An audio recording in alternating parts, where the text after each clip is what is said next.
You're listening to a Roddenberry podcast. This episode of Mission Log is sponsored by Rocket Money. Stop wasting money on things you don't use. Cancel your unwanted subscriptions by going to rocketmoney.com/missionlog. That's rocketmoney.com/missionlog, rocketmoney.com/missionlog. This episode is also sponsored by ExpressVPN. If you want to get way more streaming shows and save money while you're at it, go to expressvpn.com/missionlog. Don't forget to use our link so you can get an extra 3 months free. That's expressvpn.com/missionlog, expressvpn.com/missionlog to learn more. Mission Log, a Roddenberry Star Trek podcast, episode 512, Mortal Coil.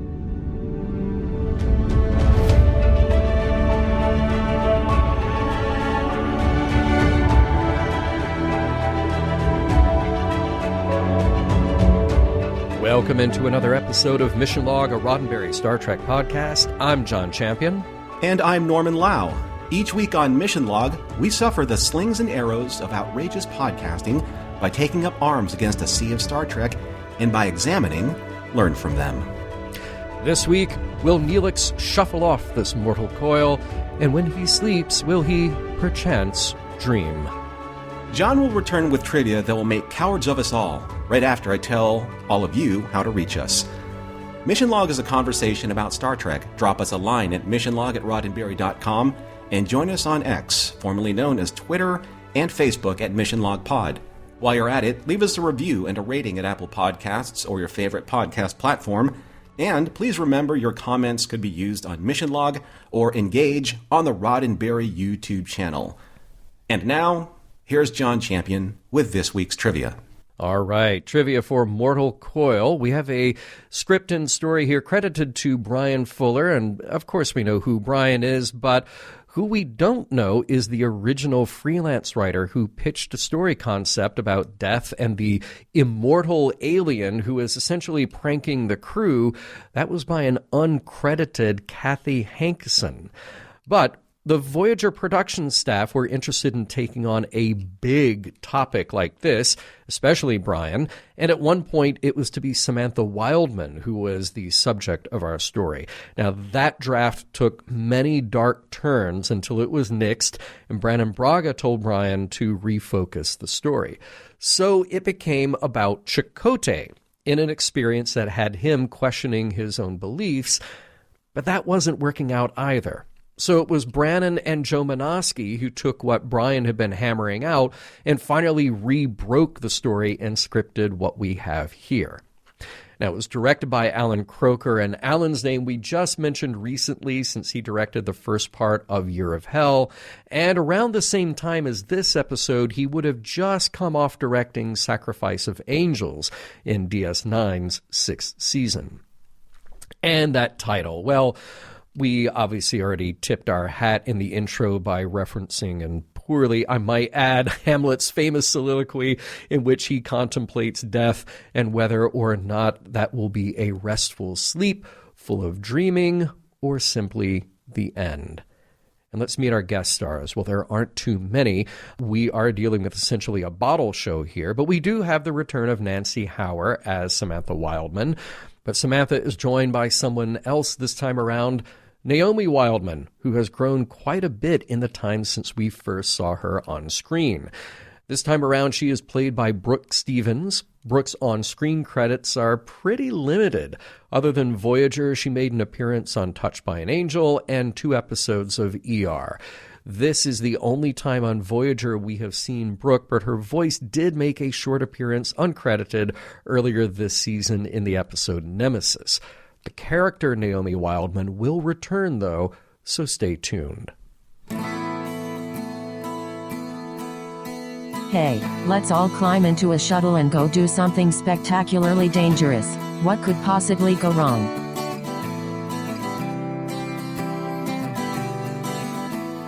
Prologue. It's all a whirl in the mess hall as Neelix frenetically tends to his crew's culinary needs, especially Harry Kim, whose exhausting duty reports require Neelix's special Fire Nut coffee blend. Seven, however, is not so enamored with her Talaxian-spiced supplements, to which Neelix encourages Seven to embrace more of the literal and figurative spice of life.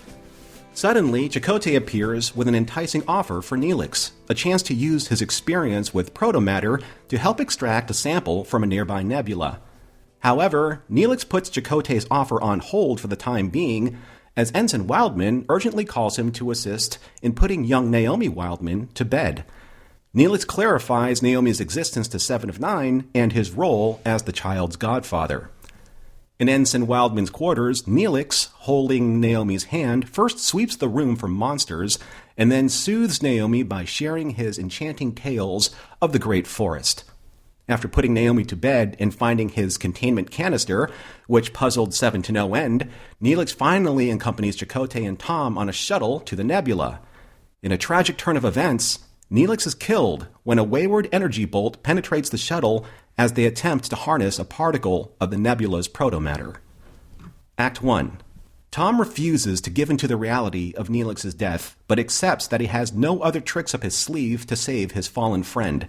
To make matters worse, Tom has to abandon any further attempts to resuscitate Neelix and leave his side because Chakotay needs Tom's expert piloting skills to maneuver the shuttle through the unstable nebula and back to Voyager, hopefully in time to do what they can to save Neelix. However, by the time they get Neelix to sickbay, the doctor declares him dead and looks to Janeway as how to proceed with this devastating loss to the crew. Determined to honor Neelix, Janeway believes in honoring his Talaxian mourning traditions. Suddenly, Seven barges into sickbay, demanding to hear all that has transpired since Neelix's death, especially how long he's been deceased. Seven believes that 18 hours are still within her ability to save Neelix from necrotic and neural decay, citing a certain Borg technique acquired through the assimilation of another species who employed specially programmed nanoprobes to repair neural and tissue damage.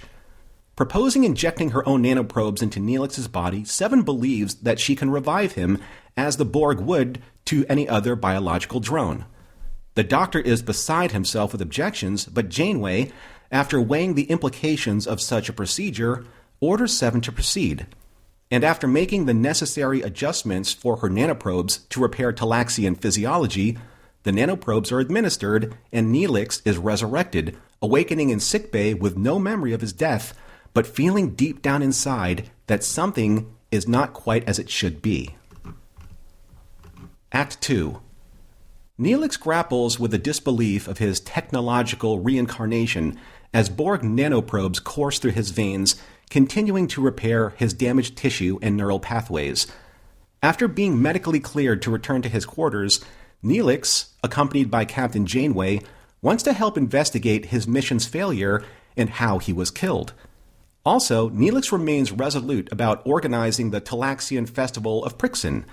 Janeway, sensing his determination, relents and allows him to continue the preparations. However, when Neelix is finally alone in his quarters, his once quirky and energetic facade disappears as he kneels before the tree statuette from the Great Forest. Neelix calls out to the memory of his sister Elixia, wondering and asking her why she wasn't there to greet him, as he has always believed she would.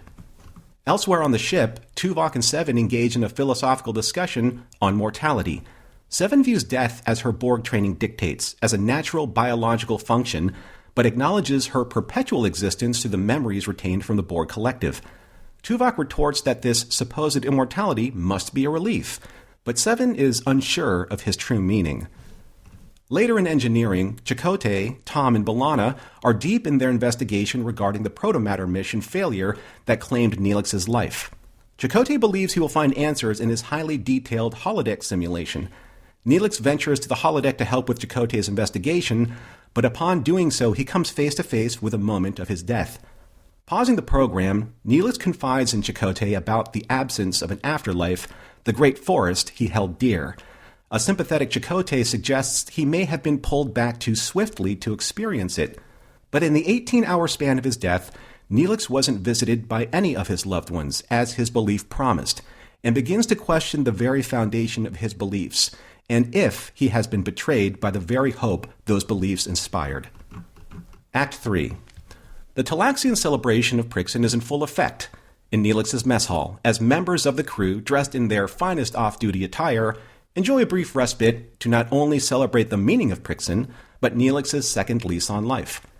At Neelix's behest, Tuvok addresses the congregation with a somewhat truncated Talaxian salutation. Tom follows this up with a toast to Neelix, who seems outwardly fine, putting on a brave face so that everyone can enjoy the festivities. Chakotay sidles up to him, sensing that Neelix may need a friendly ear and perhaps even some counseling after seeing how adversely the holodeck simulation affected him. In another corner of the mess hall, Janeway encourages Seven to improve her odds of enjoying herself at this party by doing what humans do, jump into a late conversation. However, after inserting herself as Seven is wont to do, she inadvertently drives away Sam Wildman, who was discussing Naomi's growth spurts with the Doctor. Sam makes her way to the back of Neelix's galley and finds him somewhat off-put, but not sure why. She mentions that Naomi needs his help falling asleep again, and Neelix obliges, citing duty calling him to slip away from his own party. However, once he's finished with his traditional sweep for monsters in Naomi's quarters, Neelix can't help but slip into a moment of despair when Naomi asks him to tell her his traditional bedtime story about the joy, love, and wonder of those who look over him from the great forest. Afterwards, when Neelix is cleaning up after the party, Seven interrupts him to scan his vital signs and check his progress, as she states she was ordered to do. But in a fit of despair, Neelix slaps the tricorder from her hands and barks at her that he didn't ask to be saved and brought back to life, if he can any longer call this existence life.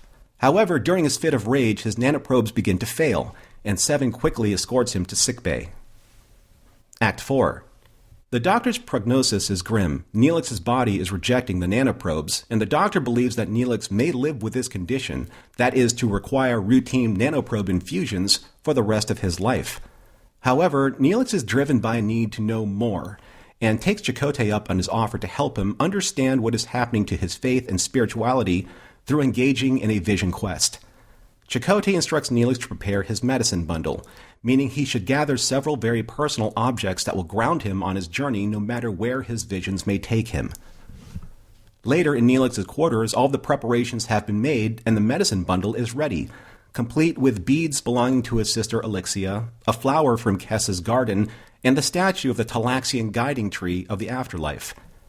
As Chakotay implores his spirit guide Akuchimoya to begin the quest, Neelix suddenly finds himself in a somewhat unsettling version of the mess hall. All of his friends and fellow crewmen, but most importantly, he catches a glimpse of his long-lost sister in the distance with Janeway. However, his so-called friends in this vision are nothing more than specters who he has to fight through to find Elixia standing next to the guiding tree in the great forest. And when he confronts her about why she wasn't waiting for him after he died, she tells him that everything he has placed his faith in, his hope, and his belief in is all a lie. She tells him that he needs to accept what happened, and, according to her, in the haunting and ghastly representations of his friends, there is only one thing left to do. Act 5.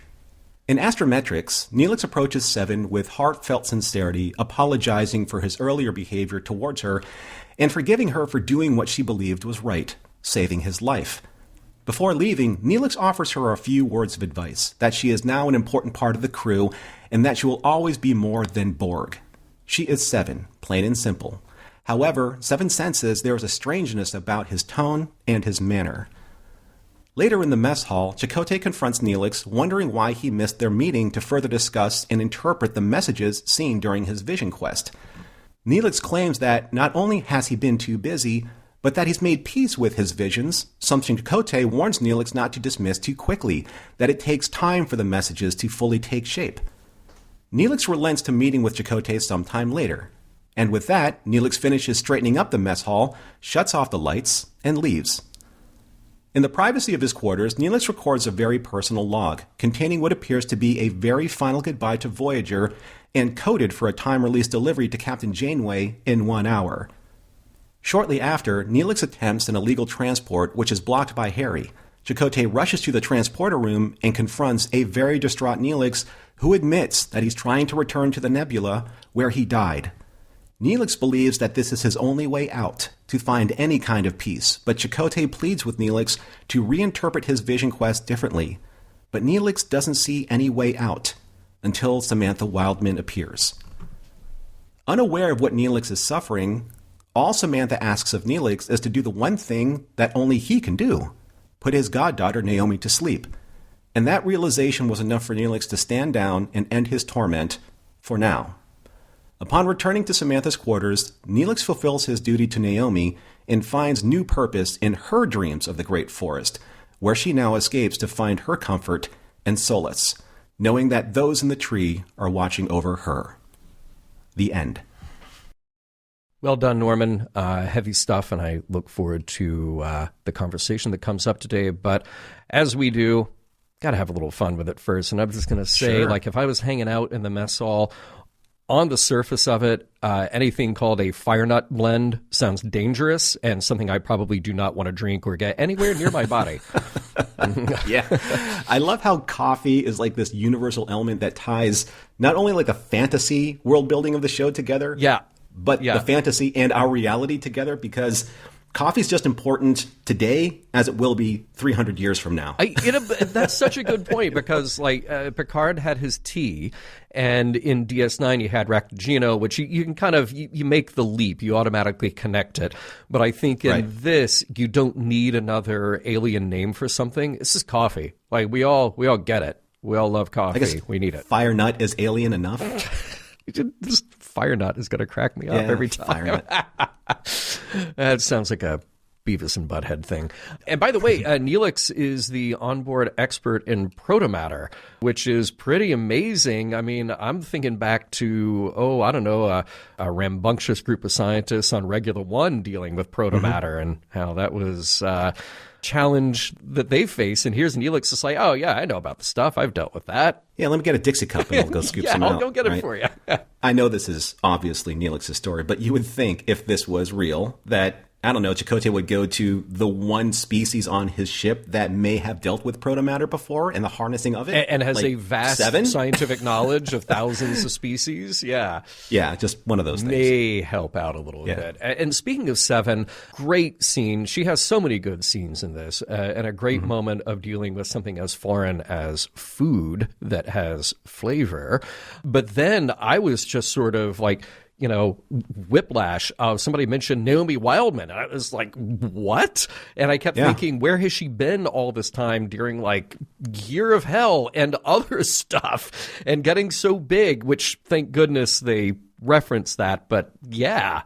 We have very smart people, in our audience and especially in our Discord. And Sam, this is coming directly at you because I know that because there is a line of dialogue that the Doctor and Samantha Wildman were talking about, like how Naomi has grown like so many inches like per year. Yeah.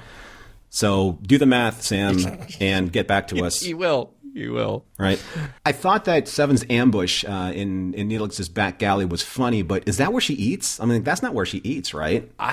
Is she just laying in wait for him to ambush him? Maybe. Maybe that's how it works. Yeah. I really like the bit of foreshadowing they get with Neelix indulging in Naomi's imagination, but also setting up his own beliefs for us to understand. It's a nice efficiency of the writing there. And I love the little reveal here that the Kazon, they're just not worth it to assimilate. That's so savage. The takedown is so savage, right? Yeah. Do you think do we know if the Borg have encountered the Pac-Led species yet? That would be hilarious. Because imagine if they got assimilated and the Kazon didn't. What does that say? I know, right? Paging Mike McMahon. I think Tom Paris has got a point. They should all have pizza night once a week at least. I think that is at least fair. Oh, I know. It was so funny. Like Neelix was like, oh, well, it'll take so much time to like separate the curds in the way. And Tom's like, just replicate the cheese. Do it. Replicate the cheese. Come on. Come on, right? Yeah. But also, we saw all of those wonderful quote-unquote alien fruits and vegetables in Neelix's galley all strung up and drying out and all that kind of stuff. Yeah. You would think that they would make interesting pizza with alien food. Yeah. You know? Yeah. As opposed to pepperoni. As much as I love pepperoni. No, I mean, they get back to Earth and like have a whole new take on California Pete's Kitchen because they'd have all this new stuff. Love the special effects of the nebula. I thought they looked really nice and very impressive how that blast of energy just goes right through the windshield, directly killing Neelix and not even grazing Chakotay or Tom. It's like, this is going through the window and man down. Yeah. So I guess now that we've cured death, is Seven going to use this technology on any other member of the crew from now on? It was a pretty interesting Frankenstein proposition here, but she can do this at least 18 hours out. Yeah, what's that phrase? Put a pin in this, John? Okay. Because I do... We'll talk about this in discussion, but we haven't, it's not new to like science fiction or fantasy tropes. I mean, we saw that obviously in Frankenstein, as you referenced. There's a great movie called Flatliners from like the 1990s or late 80s. And that was a Joel Schumacher film, and they were talking about the repercussions of cheating death, that kind of thing. However, now I have Neelix permanently trapped in my mind's eye performing Putting on the Ritz. He's got the top hat, the big boots. Yep. Putting on the Ritz! Yeah. Seven is You're welcome. Wonderful in all of that sequence. Her efficiency and her dispassion and her interactions with the doctor kind of one-upping him. But dispassionately so. And then that final look that she gives when she is successful in reviving Neelix. I mean, wow. Just perfection. She was kind of channeling like OG Doctor, like season 1 with that smugness. Yeah. Even though she's Borg and she doesn't understand smugness, she's still smug. Exactly. But herein lies some of the problems that I have with depending on her infinite knowledge to be able to do these things. Yeah. Again, it's one of those situations where if you don't have somebody who's like basically the Swiss knife Deus Ex Machina that you need to get through certain narratives, then what do your characters do? Right. If she wasn't on board, could the Doctor have done this? Right. So I know that it's very, cart before the horse type of argument, but at the same time, though, what can't she do that she hasn't done yet? And it's trending a little bit more towards, okay, Data locking out the ship at whim, Yeah. So because he can mimic voices, he knows all the passwords, he can basically move controls at the speed of thought. It's very dangerous. It's a very slippery slope here. Agreed. His little bit of negotiation, perhaps he was in a coma, and then just Seven, no, you were dead. Very few people can deliver a line quite like that, and she nailed it. How do you set a world record in the Delta Quadrant, and which world would that be? Ooh, that's a good question. You got a lot to choose from at this point. Yeah. Just saying, I also wondered why Neelix would need to be injected daily with nanoprobes, because at this point in the show, that's before we knew that his skin or some of his cells would still die off. I thought the nanoprobes would replicate, because I thought that's a thing that they do, but I guess not. Maybe these are special. And then didn't they do that with 847 They were self-replicating nanoprobes. I thought they were. I thought that was the whole thing. Attack. Yeah. But these are different. Nice little moment with Janeway reminding Neelix that he just returned from the dead, and I'm thinking maybe should she have connected him with Harry Kim, because he's been dead too. I mean, they had a whole conversation about it, and they just seemed to forget. Janeway couldn't say, ooh, you might want to talk to this other guy on the crew. Who's also not just experienced, he's died, but he's also experienced someone else's version of afterlife. I'll get to that in conversation, in the discussion points. Yeah. But yeah, I think this would have been a great opportunity to finally kind of... shove off the trope of Harry's awkwardness towards Seven, and finally write a good scene for the two of them together and say, from my experience, this is what you can learn from. Oh, boy, that would have been great, right? Yeah, that would have been nice. Yeah. But really good conversation we get between Tuvok and Seven, because she is clearly not relieved that the memories that she has are immortal in Borg technology. It's one of those moments, and Vulcans have this too, where you really get to see the subtext underneath the dialogue, and they're both wonderful at exposing that. Also, by the way, Seven, somebody could pull the plug on Borg technology. Nothing is forever. And I love that Tuvok kind of logicked her into trying to understand that, because I love Jerry's reaction. It's very nuanced, and she's She doesn't believe like her conviction with her answer. Yeah. But also, what I think is unique about Seven, and maybe this is what she may have been thinking about, she became this particular person after she separated from the collective, and she's no longer, connected to the Borg cloud. So whatever happens to her now is unique and can be lost. Yeah. So there's only version, 1.0 in the Borg cloud. This is 7 2.0. So that's gone when it's gone. Yeah. I couldn't even imagine what Neelix was going through staring at the moment of his own death, recreated in perfect detail. Yeah. I don't even know what that would do psychologically to a person. I mean, we have dreams about that, but that was right there. And that's the point where I love when they made this specific point, that's when all of his faith comes to bear. At that moment, he sees it. He's literally living his out-of-body experience in real time. Yeah. There should be some sort of provision to not do that. Yeah, Chakotay's you might not want to be around for this. It's pretty exacting in its detail. You might want to sit this one out. Yeah, yeah. And a good conversation that they're having. And I like that we established this bit of relationship here, and Neelix gets to have this conversation with Chakotay, and with Neelix saying, well, it's all just a myth, but myths are important, and who better to expose that than Chakotay? So I think this is a nice setup for what we're about to get in the episode. Myth.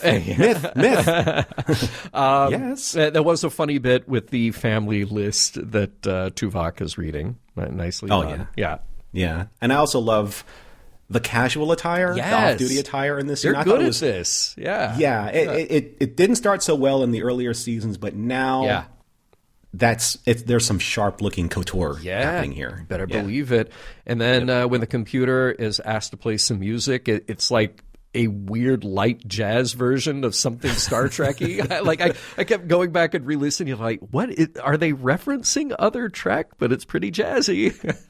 So I think that I can categorize it as Ren Fair synth. Nice. Yes. Yeah. Which makes sense, in the parlance of Star Trek, because even the future primitive societies are Ren Fair refugees, totally but with a future slant on the fashion. Yeah.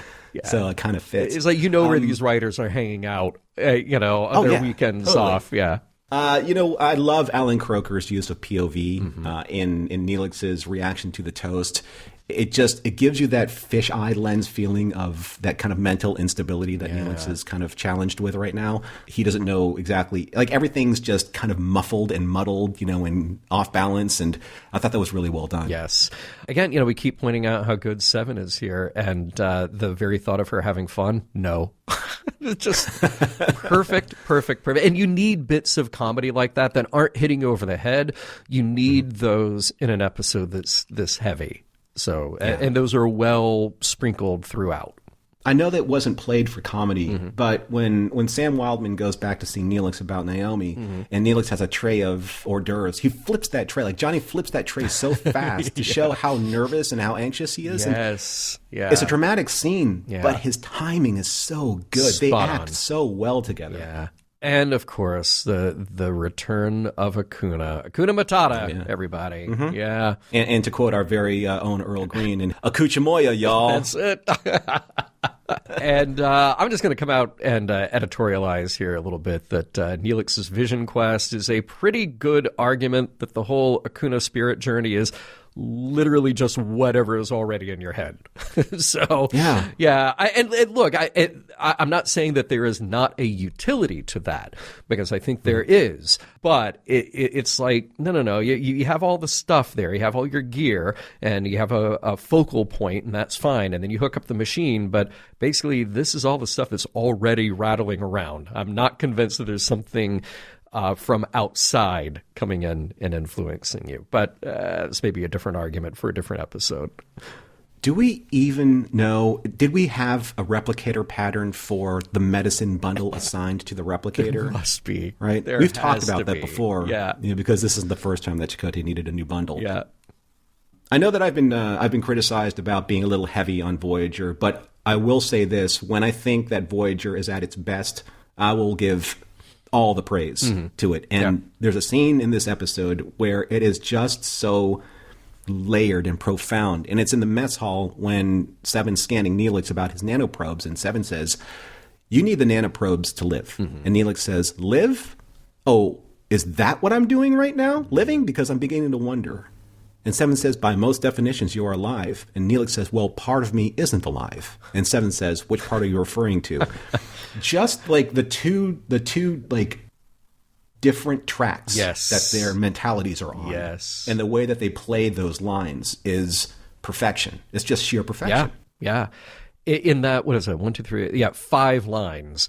Look how much we have revealed that is so true to their characters and so true to the moment. I love it. And they're talking over each other and not really understanding what each other is doing or where they're coming from. Yeah.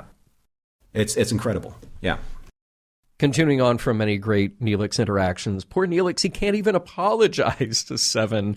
That's just not going very well. And he can't lie very well to Chakotay. This is really, it's so touching and sweet how out of step and how uncomfortable he gets to this very tragic point in his life and trying so hard and cannot connect with these people. I thought that this build up in the final act is incredibly well done. Well, we're really seeing, Ethan, quote unquote, Johnny Phillips, right? Yeah. Just on full display here with all of his talent. Yeah. There's in the scene that you're talking about, there's just this fine line that he's acting, and the choices that he's making as an actor, as a performer, to make sure that he's just like 1 degree off of falling one way or the other. Yes. And trying to maintain this emotional instability that's happening. Yeah, agreed. One more time here, Chakotay saying to Neelix about the Vision Quest, "I'm sure those are powerful images, but there are many ways to interpret them." Okay, so what good are the images on a Vision Quest if anyone can interpret them in any number of ways? Again, it's the stuff in Neelix's mind to begin with. Not saying this is totally without utility, but I think you also need a psychologist in there as well. Really nice callback in this episode. Neelix says, 11 years ago, I saw my world in ruins.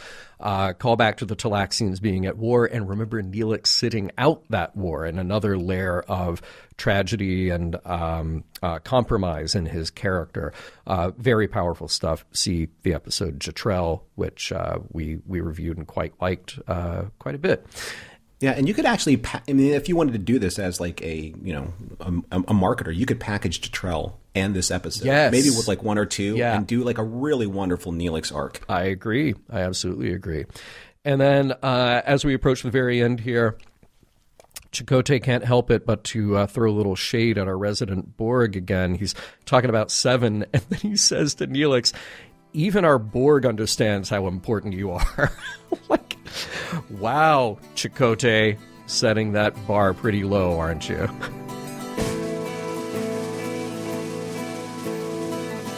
Someone has to say it. The plan Neelix has for beaming himself off the ship is nebulous at best.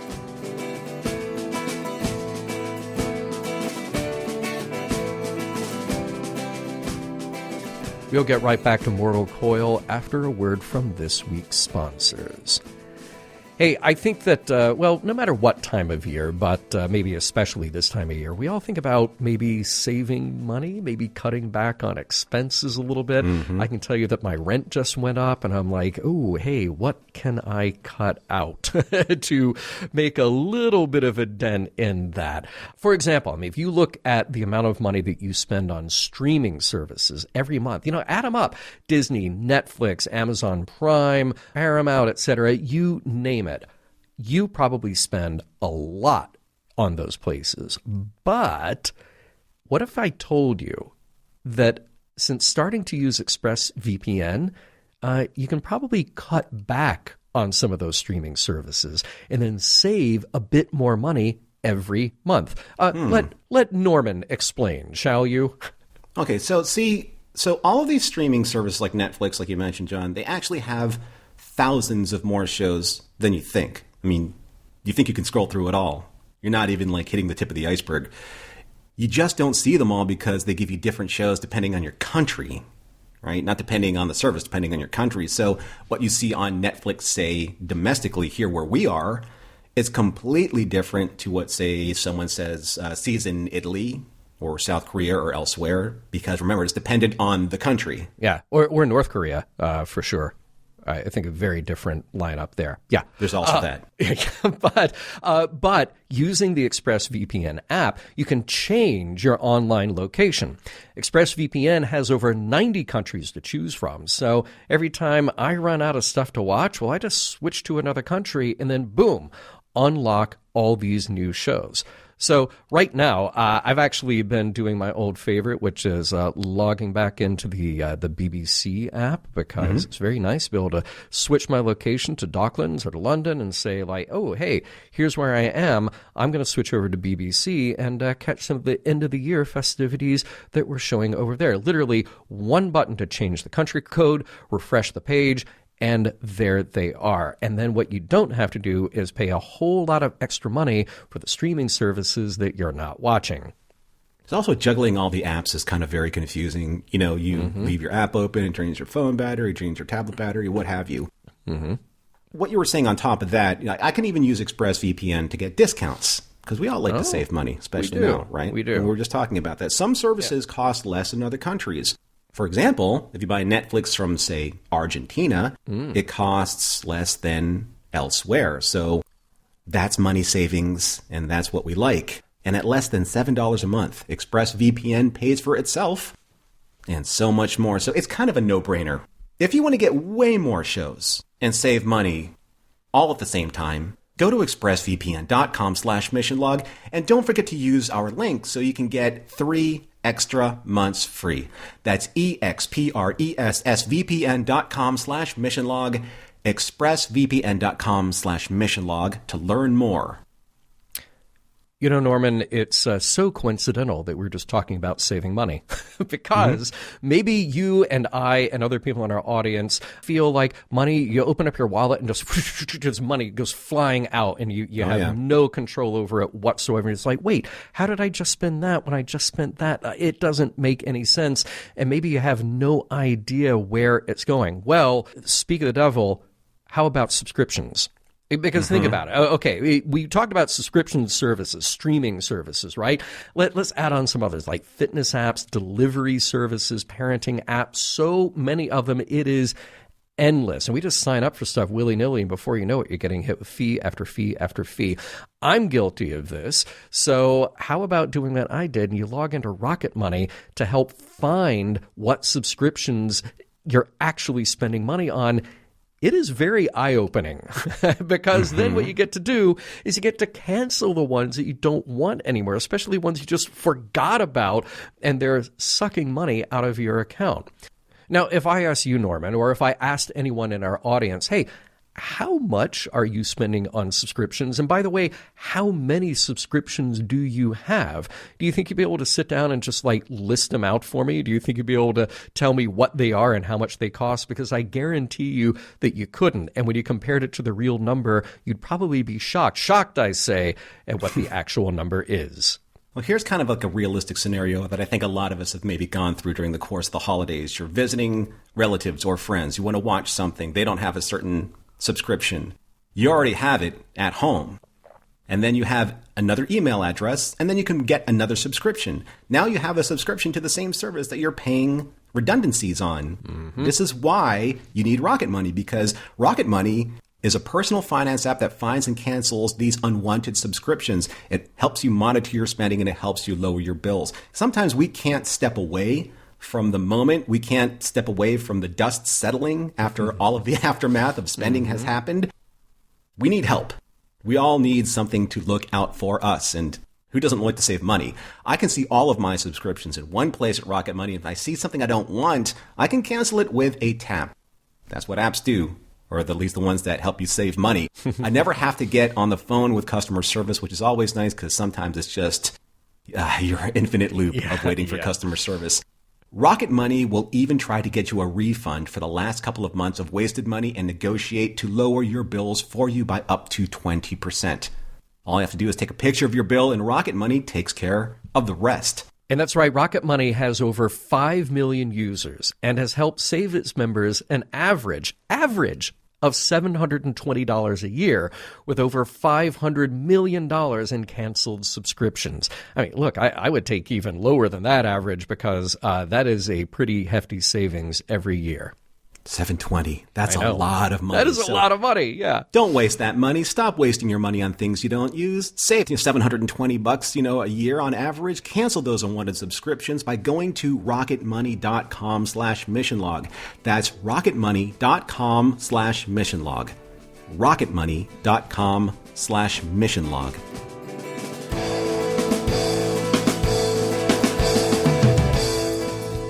All right, an episode like this, like Mortal Coil, we come across these every now and then where you think, okay, if I start to talk about one topic, well, that's the entire show right there, or one other topic, that could be the entire show. And there's no way that we can be exhaustive about this. And there's a handful of points I wanted to bring up, and then I just want to share something personal as we get toward the end of this conversation. But there were a few little things that I thought were like food for thought, or just kind of like a fun little idea for our audience to kick around, right? So at the beginning of the episode, Neelix has his accident, and remember, he's confronting Seven about what actually happened. Like, well, maybe I wasn't dead. Maybe I was unconscious. Maybe I was in a coma. Maybe, and she has that great, shoots that line back up. No, you were dead.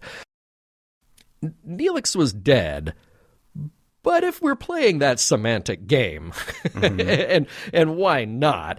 Death is, by definition, a state from which one does not recover. So Neelix was, he was mostly dead? He was on his way to death without intervention. He was almost past the point of no return. I get it. For all intents, he was dead without the extraordinary intervention of Seven's Borg technology. There was nothing else to do, and he was completely unresponsive. But clearly, in the stages of death, in the process that is death, the Borg just are able to draw that demarcation line a bit later, because otherwise any Borg would have been able to come along with any given species and say, like, oh, no, this one we can actually revive after 18 hours, this one we can revive after 72 hours, whatever the case may be, as opposed to here on Earth in human conditions with, human doctors of the 21st century. You can say, like, oh, okay, well, without oxygen, we know that we'll hit brain death at this certain stage, but up until that point, we may be able to revive somebody. So, there are many, many lines of demarcation along there, along the spectrum, as it were. Right. Well, the thing is that this exposes like a truism about science, is that you only don't know what you don't know. Right. Right. So once things start to evolve, then scientifically you'll be able to, break Arthur C. Clarke's third law of any in any advanced civilizations, technology would be indistinguishable from magic, to another civilization that doesn't understand that. So I think that with the Borg, and again, this is that dangerous precedent that's being set with Seven. If there's something that either the most advanced scientific starship or one of them of Starfleet can't handle, that means that somewhere along the line of Borg collective thought that they could handle can be applied. Therefore, what is there for Seven to not be able to successfully overcome? Because she can. Yeah. I mean, and it also sets the other precedent of, will this just be a technique that is limited to bridge officers or important characters? Why not be able to harness all those nanoprobes to basically save anyone who dies in the service of getting Voyager back home? You could literally get Voyager back home on that generational ship if you have the nanoprobes programmed in a way that keeps them alive. Yeah, or then presumably you get back to Earth and it's like, hey, guess what? Along the way, we found this great Borg technology. Now, wait, we know that Borg are scary, but we've been able to use this Borg technology to literally bring people back from the dead. Right. So how do we then incorporate that into Starfleet medical knowledge? And by the way, speaking of Seven's extraordinary abilities and her extraordinary knowledge, it's not important, I realize, but it just kind of popped into my head. How does she walk around with that? Because mostly at this point, Seven of Nine is the biology that was Annika Hansen. There is a lot of Borg technology in her, but remember the Doctor said that he'd remove something like 80% of it if you go back to Scorpion Part 2. So it seems like the knowledge of the Borg are actually part of this computer collective. They're part of this network collective of all of those drones hooked up and all of the various systems that integrate those. If you just have an individual Borg, is it because she remembers all of those things? Because that is an extraordinary amount of brain power, just, the biological meat bag between your ears, absorbing all of that. Or is there some technological answer to that? It's like, well, we got rid of 80% of the Borg tech, but we left behind the one piece of Borg tech that remembers all the knowledge of the universe. Wouldn't the nanoprobes be constantly making sure that her brain functions at the highest capacity when it was first connected to the collective? Sure. I mean, you can explain it away that way. Yeah. I understand what you're saying, but in universe, that's how the writers would explain that away? I guess so. But it's like, do those nanites still need access to the the networked systems that make up the Borg? Or do they just all walk around with all of that knowledge all the time? Yeah. Because if she's severed from the collective, then it might be a different thing. Severed if nine. I said that before. Yeah. I wanted to go back to the president thing because I think that is something that, just in terms of, again, like inserting ourselves into the logic of the world building. So if Seven retained, as you say, the assimilated resuscitation technique from species 149, sadly it's not 147, but hey, what can you do? So close. Yeah. To reanimate drones from up to 73 hours after death, and then using Neelix, emotional consequences notwithstanding, what's stopping this procedure from being turned into standard operating procedure for Starfleet when they get back home, as we said? But then again, where does morality come into play? Where does religious belief come into play? When does DNR come into play? Because that's essentially what Neelix is upset about. It's like, you had no right to do this to me. It wasn't your choice to make. Yeah. He goes, when I die, I am supposed to go into the afterlife to meet my family underneath the guardian tree. Yeah. That's my destiny. You had no right to pull me away from that. And you did. Because of what reason? Science? Obligation? Duty? Honor? But that has nothing to do with me. Right. So she chose that for him.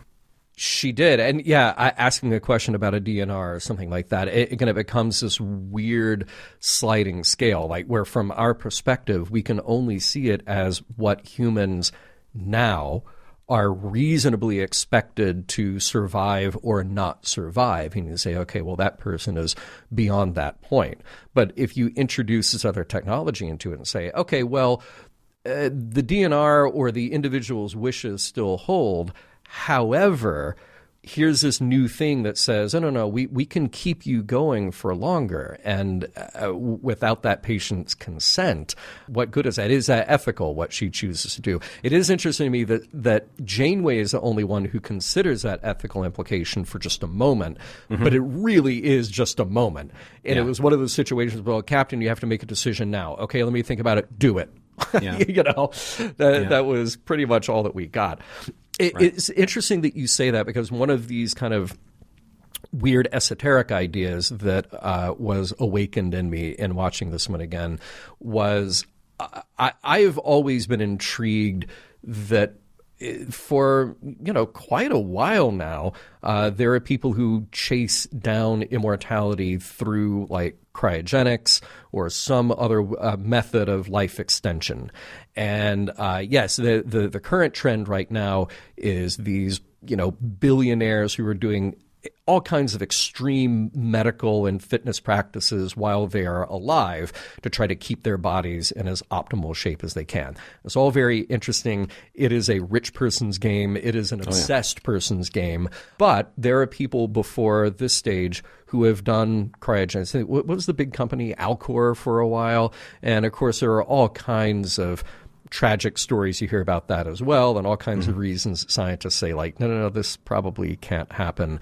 But take somebody who has chosen to go through this process, and let's say they're frozen for 1,000 years or 2,000 or 5,000 years. And let's say that their gamble pays off and they or some part of them are revived in that time. Where have they been for 5,000 years? Because Neelix was dead for 18 hours and there was nothing. There was nothing for him.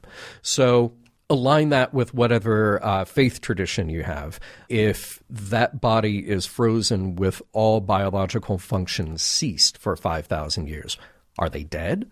Are they not dead? Are they still in the, for all intents, unrevivable state, just this side of death?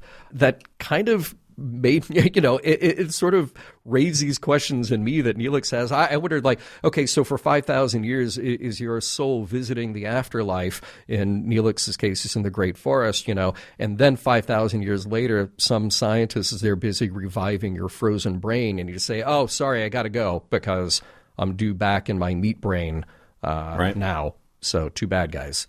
Well, I mean, it goes all the way back to, like, let's go to relics, right? In the Next Generation, like, Scotty was put in a pattern buffer for, 20-something odd years. Yeah. Like, he is not a biological being, as you say, meatbag. His brain doesn't exist. His body doesn't exist. He's part of basically a degrading algorithm over time where there was enough of his pattern that was sustained to be able to reproduce, like, who he was when he went to the pattern buffer to survive the Dyson Sphere crash. Yeah. So when he is revived, he is a physical being. When he's in the pattern buffer, he is basically Data. Yeah. Not Data, the android, Data, as in terms of ones and zeros. Data with little d, yeah. What happens? Like, we've always talked about this with the transporter. When you are broken down into transporter data, you are information. Your body has been destroyed. Yeah. So has your soul been destroyed as well? Right. If, in fact, you believe in that? So it's kind of like going all the way back to what Ian Malcolm said in Jurassic Park. He said, your scientists were so preoccupied with whether or not they could, they didn't stop to think if they should. Yeah. Because what Seven did to Neelix, and I know this is a sticking point, at least it is for me, is that she took it upon herself to choose his destiny. Yeah. His fate, his mortality, and his afterlife. She chose that because she felt like he is a vital, essential, integral part of making the ship function. Yeah. But that's not his destiny. His destiny is not to make the ship function. His destiny is to reach the afterlife of the tree. So when you take that away from somebody, like, all of the choice from him in this episode was removed from him. But if that choice is, say, if he had been struck with something where the EMH, the doctor, could have revived him after 45 minutes, is that still taking away his future in the afterlife in the Great Forest? I mean, now we're just talking about a matter of time and technology. It really depends on what he wants. Yeah. And I'm not sure if he knows what he wants. Like, again, like 1 minute death, 18 hours death. If you have the technology to bridge that, time isn't the factor anymore. Yeah. It's, it's the morality, it's the decision behind that. Well, but the point here is what are we actually taking away from Neelix? Because I think the story is very clear that there is not the Great Forest waiting for him or for anybody else at the end of this episode. And look, if we wanted our conversation today to last 4 hours, then I think we could also debate the power and the importance of myth and exactly how ethical it is to tell each other stories about the Great Forest or whatever version of afterlife you want to talk about, if that's a net positive or a net negative thing. See also the Ricky Gervais movie, The Invention of Lying, which we have referenced on Mission Log before. We kind of play fast and loose and make a joke of that when we talk about, what sort of harmless myths do we tell each other. But this is a profoundly personal and profoundly human one that actually shapes a lot of people's concept of their own lives and their own identity. It's not something like the Tooth Fairy. This is on a Santa Claus or scale. Easter Bunny or things like that. Yeah, this is on a totally different scale. I know that we have a lot to get to. I want to give you the space to be able to discuss what you want to discuss. I know that we had this offline discussion about how profound this episode was for you, but we do have, and I don't want to sound crass about this, and you out there, like, my transition is basically, if you want to listen to more of this conversation, we're going to have this in our uncut version of it that we post on our Patreon. So go to patreon.com/missionlog. You're going to get the unedited version of this, because this conversation is going to continue after this edit. but I want to give John the space and respect to be able to explain why this episode, and pardon me for speaking out of turn, but if this episode or why this episode affected you so much. And I think I felt the same way. You got, I'm anxious to hear what you have to say, too. I would ask you for the soapbox. You probably have it over there. You slide it over this way. How about a bourbon instead? I'll take a bourbon, and that might be much more effective, much more helpful. I have always appreciated this episode and appreciated what it bites off to chew and to challenge us with.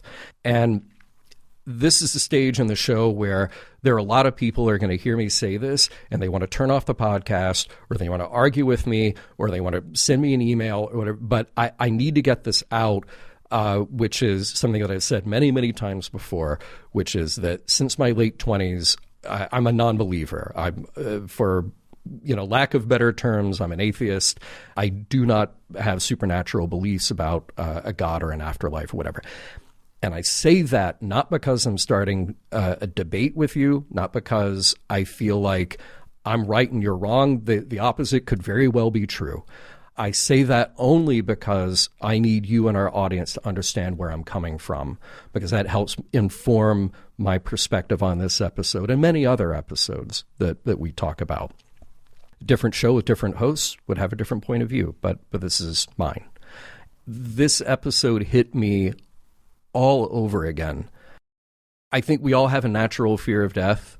I know that I remember feeling that from a very young age, just trying to wrap my head around the idea of people who are gone and don't come back. I think that is a very normal part of maturing and understanding the world around you. And another part of that understanding of the world around you and grappling with that is that you have many family and traditional concepts of death and afterlife that are presented to you. And I grew up in a pretty conventional Christian Protestant upbringing, and not until much later in my adult life did I start to really grapple with that and ask myself what I believed and what I thought was true, as opposed to what is just sort of a belief or a tradition.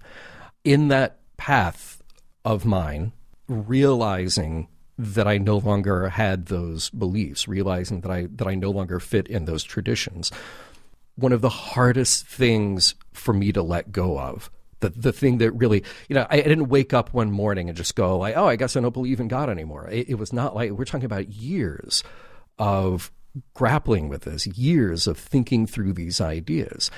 And one of the hardest things for me to get past was this idea that death was the end, that was the one piece of the mythology that I couldn't let go of, because I remember hearing my grandparents and other people of their generation saying that when they're gone, they want to be reunited with their families in heaven. And when we're gone, they want us to be reunited with them. And it is a beautiful sentiment that got harder and harder for me to hear, because as much as I would want it to be true, I simply couldn't walk around with a belief in my head that I didn't feel was true. I think everybody who listens to this show, pretty much everybody who listens to this show, knows that I lost my father very recently, just a few months ago. I was there to see his decline. I was there when he passed. And then I was there as we had a celebration of his life, and family and friends came in from out of town, and we got to say goodbye. And there was something about that experience that made me reflect quite a bit, because there are a lot of people, again, in the tradition that I was raised in, that say things that feel good, that say things like, your father is watching you. Your father is here with you. He sees you. He's in a better place, that kind of thing. And I don't begrudge them for saying that, because I know that they want to feel good in the moment, and they want me to feel good in the moment. But at the same time, I knew that I didn't share that belief. I just knew that I did not have that belief. That what I believed, what I felt in my heart, was that I had an amazing lifetime with somebody who I loved very much and who loved me very much. And then when he was gone, he was gone. And nobody can take away those memories and that love that we shared with each other. But what I did walk away with, though, is that instead of this nebulous supernatural feeling, instead of this myth of somebody being in another place, something like that, all of that felt at a certain point, far less important to me. And what I did feel was that on a fundamental physical level, this was somebody who was absolutely a part of me. And I walk around, even if it's something simple like a gesture or a thought or a mannerism, and I go, oh, wait, that thing that I just did, that was my dad. Mm-hmm. The way that I reacted to that thing, that was my dad. And that to me has felt so much more profound, and so much more real, and so much more a part of my life than the myth or the faith tradition that there is some place out there that I can't see, that it's heaven or whatever you want to call it, where they exist. And I honestly, I've come to a point where I think I don't want that. What I want is the feeling that I have right now, that I know in my logical brain that I won't see him again. But I also know on this level that nobody else can feel that he is absolutely a part of me. And I would not trade that for the world. At the memorial service that we had for him, I talked about how we shared these ideas back and forth. He would send me a video of Carl Sagan reading Pale Blue Dot. And he would send me a video about the birth of every atom in the universe, where they came from, you know. And I shared back with him, I think it was Neil deGrasse Tyson who took that idea, and maybe he borrowed it from somebody else, and said that, you know, the most poetic thing about life is that every atom that makes up your body, every molecule in your body, was forged in the heart of a dying star, and came together to be you for that temporary moment. And I couldn't think of anything more beautiful. And I said to myself in the crowd there that now, because he sent that to me and because I got to process that, when I think of my dad, I get to look at the stars and know that that's where we came from and where we will go back.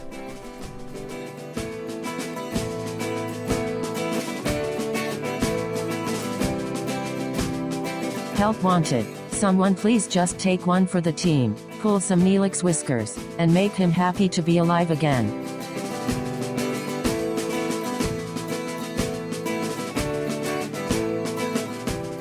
You know, John, it's not often that we say this about an episode, but this really goes kind of like, you know, the quote-unquote feel-good episode of the summer. So, you know, nothing really too difficult or too heavy, you know, to talk about. You know, certainly nothing that's going to, like, you know, challenge existentialism or, you know, humanity at its moral core. I'm kidding. Save all your emails. This episode was profound. And by the way, for those who are just hearing the edited version, we've had a nice kind of a nice rest after the last segment. Yeah. So, you know, we're coming into this segment a little fresher, but yes. But it was profound. I don't want to make light of the previous section that's, you know, where you know, John was very open with us, and I thank you for that. I couldn't imagine how difficult that was, because we're talking to a broad audience here of many listeners, and thank you for that. Yeah. But this episode is one of those marks in time in Star Trek where it makes a very specific statement and it demands a very specific response.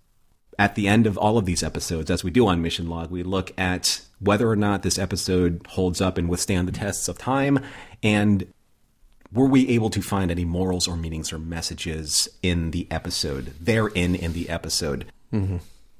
I'm not going to assume that this was an affecting episode to you, John, but I think that you may have gleaned one or two things from it. Yeah. Is that fair to say? Well, look, I mean, in terms of whether or not this episode holds up, I think somebody out there, you could make the argument that maybe this isn't a perfect episode of Star Trek, or maybe this one tends to get overlooked because there's not a lot of action.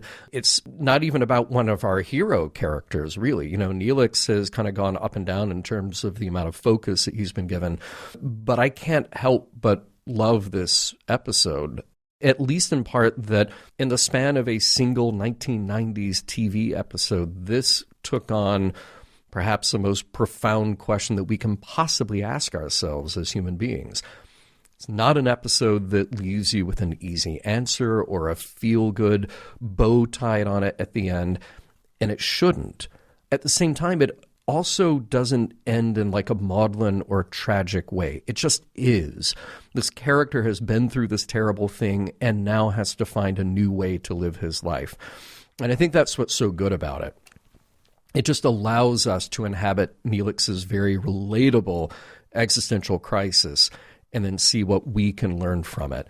And just from a dramatic point of view, it is so nice to see Neelix pushed a little further and see Ethan Phillips play these tragic but very vulnerable layers.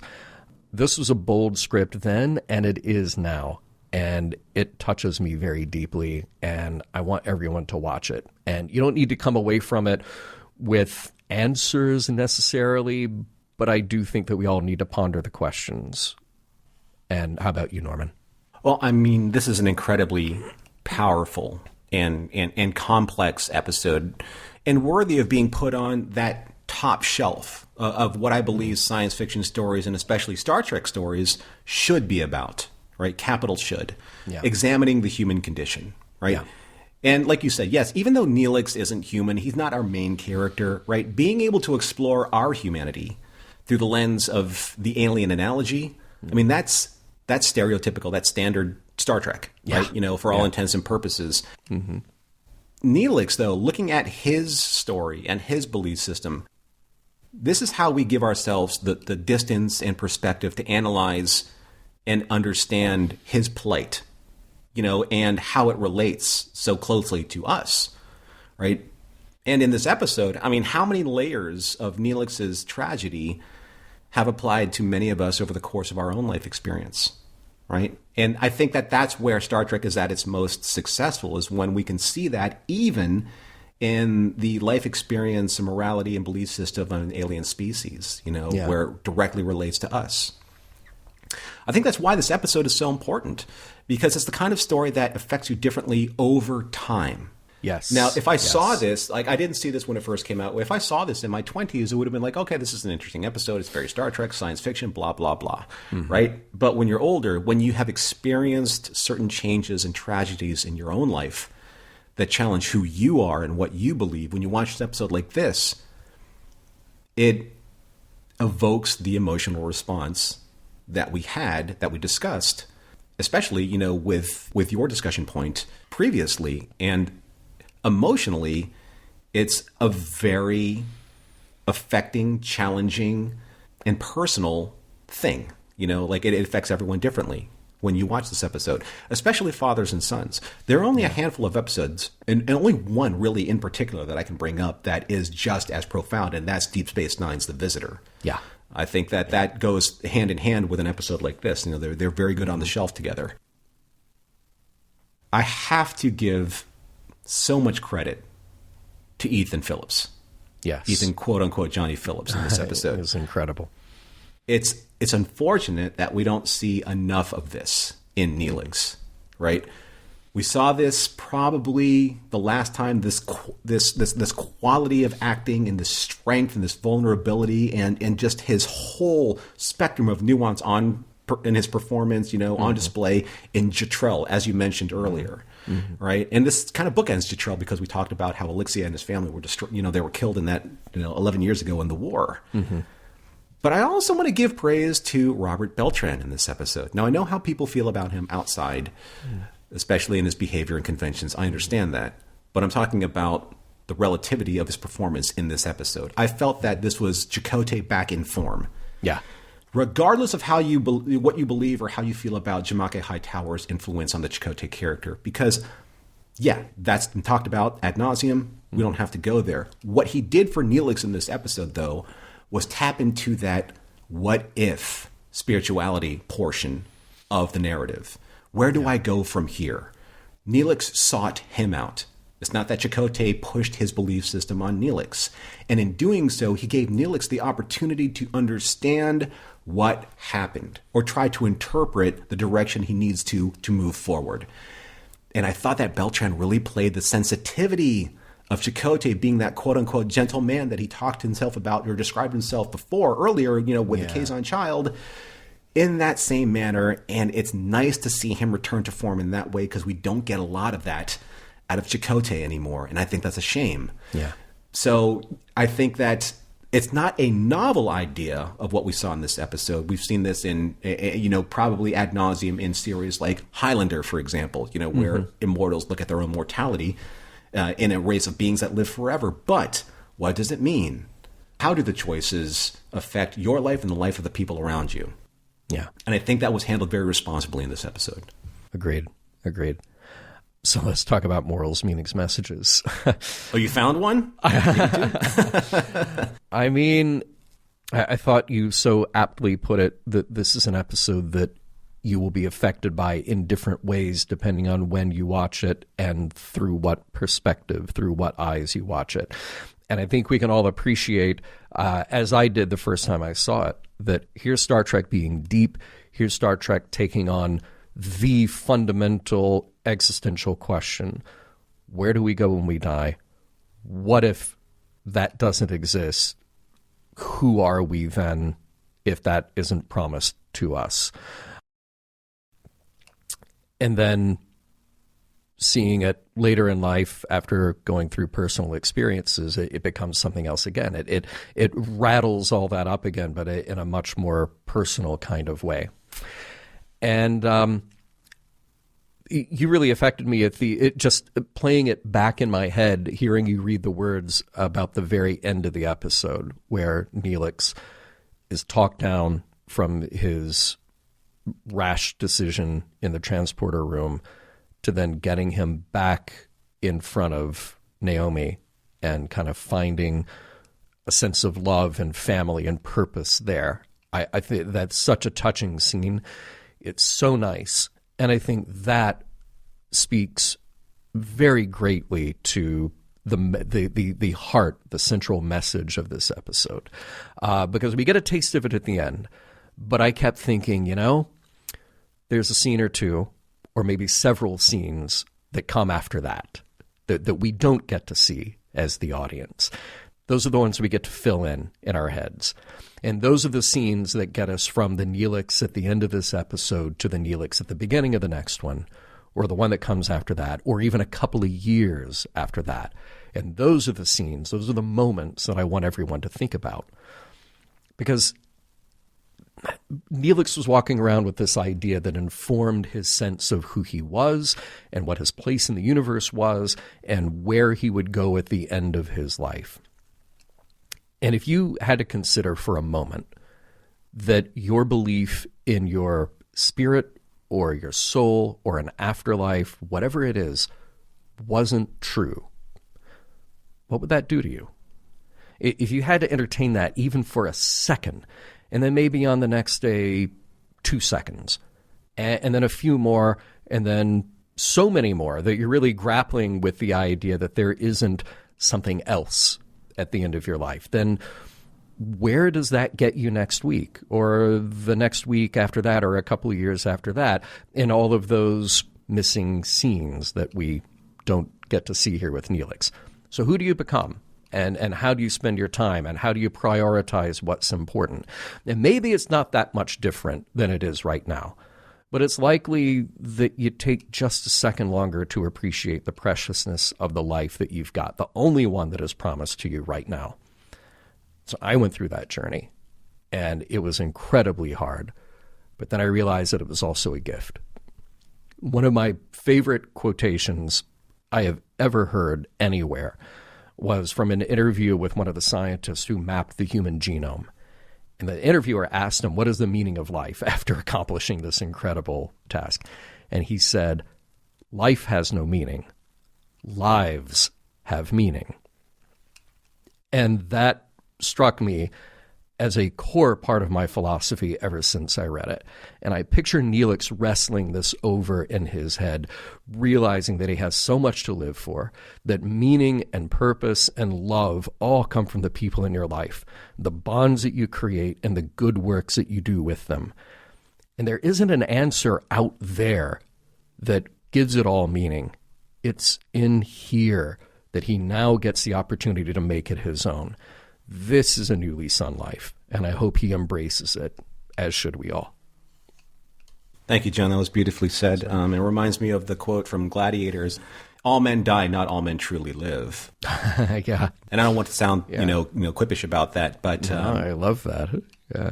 Thank you for sharing that with us. And from me, I want to bring up this scene when Seven is scanning Neelix in the mess hall, and she says that he's alive, quote unquote. Neelix doesn't agree with her definition of quote unquote life and says, "I don't know, but something is missing. I don't feel like Neelix anymore. Maybe Neelix is gone. Maybe he died and I'm all that's left." And when Neelix realized that his belief system was taken away from him, he was faced with, quote unquote, what else is there when the one thing that keeps me going, which is hope, is taken away? I, like many of us out there, have stood at these crossroads, and I sometimes still do. And I believe that it's because, aside from the biological, there is no one definition of life as a concept because, again, and this is just my opinion, life just is. The definitions that we have placed on life may not even be our own, because many of us have been raised within the confines of belief systems that categorized life for us, whether it be religious or politics or societal norms. And when we finally realize that these belief systems no longer define who we are, what then? Was everything that we experienced in our lives tailored to the specifications and outcomes within the parameters of those belief systems? Were those then all lies? Are those beliefs all wastes of our existence? No, absolutely not. They are simply a part of the ongoing process of who we are and how we are constantly redefining what we are. And again, in my opinion, I don't think we'll ever truly reach that moment of enlightenment when we figure it all out. Perhaps that's why immortality is so alluring as a concept. To live long enough to see if we actually do figure it all out. But there's no guarantee that any of this will make sense if you live to be 80 or 8,000. Carl Sagan said, quote, "The cosmos is within us. We are made of star stuff. We are a way for the universe to know itself." End quote. There it is. Sorry, man. That's okay. I find great comfort in this because when I think about the vastness of the universe, when I stare up into the infinity of space, I know that my life, perhaps all life, will take some time, more than we can comprehend, to learn that which we need to know in order for the vastness of the universe to understand itself. Isn't this one of the main reasons we fell in love with this aspect of science fiction in the first place? To help us explain the unexplainable? As I am one to do, I'd like to end this with this particular motivational quote from the movie Rocky Balboa. Rocky is advising his son how to find the strength to fight. In the parlance of the way Rocky sees the world from his life experience, and I quote, "The world ain't all sunshine and rainbows. It's a very mean and nasty place, and I don't care how tough you are, it will beat you to your knees and keep you there permanently if you let it. You, me, nobody is going to hit as hard as life. But it ain't about how hard you hit. It's about how hard you can get hit and keep moving forward. How much you can take and keep moving forward. That's how winning is done." Thank you for giving us some motivation at the end there. I needed that. Thank you. And thank you, everybody, for listening today. We'd like to remind everybody that the Suicide Prevention Lifeline can be reached by dialing 988 from any phone. Mission Log is produced by Roddenberry Entertainment. If you'd like to support us directly, you can do so at patreon.com/missionlog for early access to shows and the Mission Log Discord. Our website is missionlogpodcast.com, and for more Star Trek news and discussion, visit trekmovie.com. On the next Mission Log, Waking Moments.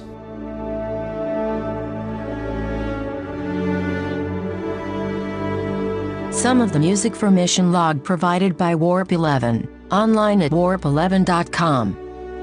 Special thanks to consulting producers, Matt Esposito, Homer Frizzell, Tom Kozak, Julie Miller, Mike Richards, Mike Shadwell, Paul Shadwell, and David Takechi. I don't want to confuse causation and correlation, but none of Star Trek's proto-matter experts have really benefited from being proto-matter experts.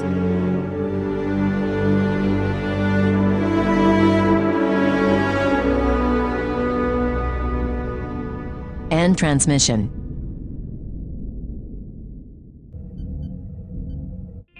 This is a Roddenberry podcast. For more great podcasts, visit podcast.roddenberry.com.